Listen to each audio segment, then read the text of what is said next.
Ouais quoi? C'est pas parce qu'on est en plein confinement qu'il faut pour autant se négliger. Bon, je dois avouer, il y a certains aspects de négligence qui paraissent sexy parfois, mais pas quand vous faites une vidéo. Ah ça non, hein, pas question. Enfin bref. Salut à tous. Très heureux de vous retrouver dans cette nouvelle vidéo et aujourd'hui, j'aimerais revenir sur un film.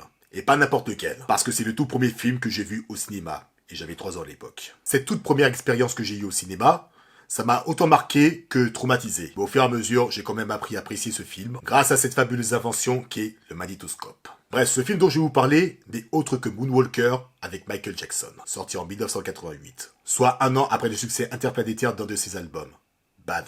Que dire d'autre de Michael Jackson, si ce n'est que c'est l'un des plus grands artistes de tous les temps. Que ce soit à ses débuts avec ses frères, à l'époque des Jackson 5, que ce soit au niveau de ses performances sur scène, que ce soit au niveau de ses clips, ses courts-métrages, ses pas de danse, son moonwalk, toutes les tenues iconiques qu'il a portées jusque-là, bref, ce mec, Michael Jackson, c'est un être fascinant à mes yeux. Même ses transformations physiques, je trouve que c'est fascinant. Même si bon, le vitiligo, c'est pas rigolo comme maladie quand même. Bref, bien que je ne sois pas un fan absolu de Michael Jackson, je trouve que ce mec est quand même un être fascinant. Mais après sa mort, on continue toujours de parler de lui. Il a laissé derrière lui un héritage musical et artistique. Il a influencé des artistes actuels comme Justin Timberlake et même The Weeknd. Partout dans le monde, tu as des tas des sosies. Il y en a même qui se sont transformés exprès en Michael Jackson. Ah, et pendant que j'y pense avant que j'oublie, j'espère dans votre intérêt que vous ne tenez pas rigueur de ce documentaire à la con sorti l'année dernière. Parce que déjà, divulguer des diffamations au sujet de l'artiste pour faire du fric derrière son dos, c'est déjà limite. Mais en plus, même après sa mort, cette saleté de merde continue quand même à salir son image. Mais bon, heureusement, j'ai eu le plaisir de découvrir des youtubeurs fans de l'artiste. Ils ont donné des arguments et des contre-arguments afin de réfuter cette espèce de torchon. Mais en tout cas, moi, pour ma part, comme la majorité de ses fans, je ne cesserai jamais d'apprécier et de soutenir Michael Jackson.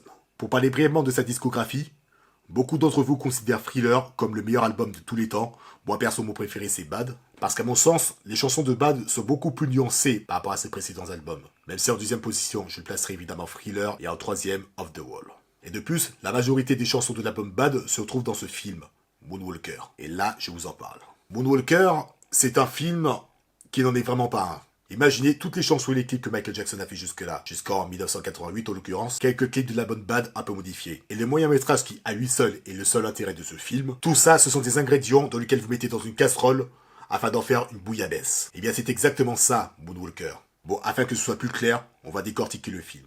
Le film commence par une performance live où Michael Jackson interprète Man in the Mirror. La caméra se centre sur lui en train de chanter sur scène, ainsi que le public qui devient de plus en plus hystérique. S'ajoute à cela quelques images de clips originels où l'on voit des différentes personnalités publiques, comme Martin Luther King, JFK, Mère Teresa. Bref, pas grand chose à signaler de ce côté-là. En deuxième partie, il y a une rétrospective où tu vois Michael Jackson depuis tout gamin, c'est-à-dire à l'époque des Jackson 5, en passant par d'autres tubes comme Thriller, Beat It, Rock With You, jusqu'à Dirty Diana qui est issu de l'album Bad. L'originalité avec cette rétrospective, c'est l'utilisation du claymation, soit une animation entièrement faite de pâte à modeler, comme moi là c'est Gromit, mais aussi l'étrange Noël de Monsieur Jack. Je reviendrai sur l'utilisation de cette technique plus tard. S'ensuit donc en troisième partie une version bizarre de Bad, où tous les danseurs qui figuraient dans le clip original, y compris Michael, sont remplacés par des gamins, ne me demandez surtout pas pourquoi. Et une fois sorti du métro, comme par enchantement, Michael Jackson est redevenu Michael Jackson, et subitement il se fait poursuivre par des fans hystériques.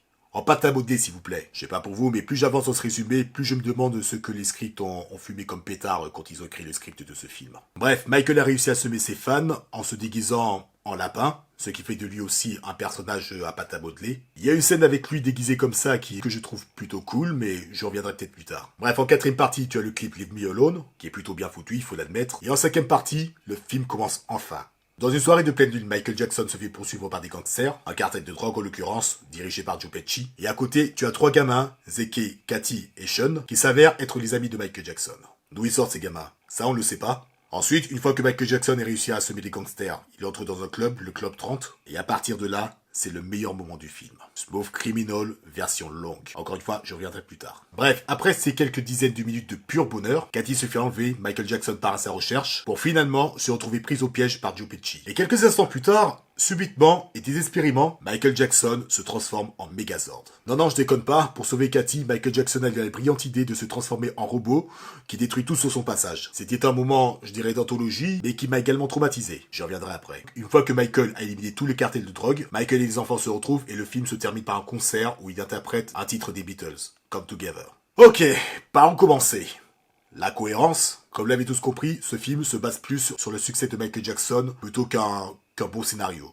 Parce qu'on va pas se mentir, mis à part rappeler que Michael Jackson c'est la superstar, et ses inconvénients qui vont avec, ce film ne raconte presque rien. En fait, les parties s'enchaînent, mais sans avoir aucun rapport l'un avec l'autre. Et ensuite, pour revenir un peu sur la technique de l'animation, le claymation, autant c'est assez une bonne idée que j'ai appréciée, mais je sais pas. Regardez la première fois où ils ont utilisé cette technique. Regardez-moi ça, et dites-moi si ça vous fait penser aux Jackson 5. Je veux dire, mis à part leur nombre, leur coupe de cheveux afro, et les traits de leur visage. Je sais pas pour vous, mais ils me font plus penser à des Indiens qu'à des Afro-Américains, quoi. Et je me demande si à tout hasard, l'animateur ne serait pas daltonien aussi. Je sais pas. L'animation est sympa, mais je suis pas trop fan des portraits qu'ils ont fait d'eux. La seule partie du claymation que j'appréciais, c'est quand Michael s'est transformé en lapin.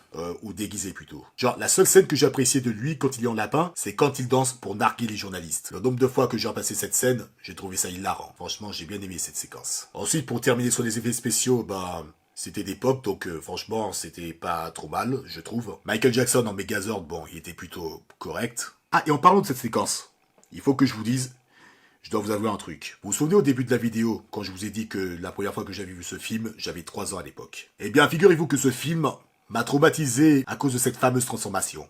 Il y a un gros plan sur Michael Jackson, il avait les mains comme ça, et il s'est transformé en robot. Il avait les yeux tout blancs, tout lumineux, et son visage est devenu métallique. Moi, la première fois que j'ai vu ça, j'avais vraiment flippé et j'étais dégoûté de Michael Jackson. Depuis, chaque fois qu'on parle de Michael Jackson, j'arrêtais pas de me cacher sous mon lit. Tellement ça me faisait flipper. Et après, entre-temps, il y a eu des documentaires sur Michael Jackson. Il y a plusieurs chansons qui m'ont plu, notamment Don't Stop Till You Get Enough. À ce moment-là, je commençais à apprécier Michael Jackson. J'avais 5 ans à ce moment-là. Et lorsque ma mère me disait qu'elle a enregistré Moonwalker sur VHS, tous les samedis après-midi, je n'arrêtais pas de la faire chier pour qu'elle me la repasse, cette cassette. Et depuis, j'ai apprécié ce film. Et encore, c'était une époque où il n'y avait pas Internet, où pas une seule fois, je n'ai entendu de mauvais retours au sujet de ce film. Parce que oui, mis à part la version longue de Smooth Criminal, les gens détestaient ce film. Du moins la majorité. Il y avait de quoi parce que niveau montage c'était n'importe quoi. Encore une fois, le claymation est assez moche, il y a de l'incohérence, on peut même pas appeler ça un film. Mais moi perso, j'ai apprécié parce que c'est grâce à ce film que j'ai appris à connaître Michael Jackson. Pour appuyer mon ressenti, revenons un peu sur la rétrospective. Bien que la plupart des fans trouvent cette rétrospective inutile, moi personnellement, c'est pas ce que j'ai ressenti parce que je ne savais même pas que Michael Jackson avait commencé à chanter à l'âge de 10 ans. Et de plus, ce film m'a fait découvrir des tas de tubes. Et à chaque fois que ces mêmes tubes passaient à la radio, je prenais un malin plaisir à les écouter, ces tubes. Et je vous ai pas parlé tout à l'heure, mais ces scènes-là, franchement, j'ai trouvé sympa. C'est certes un peu vieux, mais je trouve que c'est plutôt bien fait pour l'époque. Imagine ça, Michael Jackson qui danse sur Dance Machine. Et au premier plan, tu as le robot qui synchronisait pas avec ceux de Michael. Non, franchement, je trouve cette séquence vraiment stylée. Enfin, pour terminer avec cette critique, on va finir sur la meilleure note. Smooth Criminal. Déjà, la chanson en elle-même, franchement, je n'ai rien à dire, elle est impeccable, c'est même une de mes chansons préférées. Et puis, regardez-moi Michael, putain. Son costume bleu et blanc, la classe qui dégage. Osez me dire si ça, ce n'est pas son costume le plus stylé de toute sa carrière. Et c'est sans compter toutes ses chorégraphies, en particulier celle-là, ainsi que les interactions avec tous les figurants. Et bien évidemment, on n'oublie pas les 1 à 2 minutes de pause où tout est noir et tout le monde, y compris Michael, pousse des ululements. Putain, c'était vachement énorme. Je vais sûrement me faire un petit tirer dessus en me disant ça, mais je préfère largement ce clip à celui de Thriller. Non, excusez-moi, j'ai dit des conneries. En fait, Smooth Criminal et Thriller, les clips, sont ex-aequo à la toute première place. Juste avant la version longue de Bad, le vrai clip, réalisé par Martin Scorsese au passage. Et ça me fait penser, je vais peut-être faire un top sur les clips de Michael Jackson. Un jour. Bref, ce film, Moonwalker, certes, objectivement il est pourri, mais rien que pour Smooth Criminal, il vaut le coup. Il a beaucoup contribué à mon affection envers Michael Jackson, son style, sa prestance, son charisme, et je n'ai rien d'autre à dire. Moonwalker avec Michael Jackson est ma toute première fois dans les salles obscures. Voilà.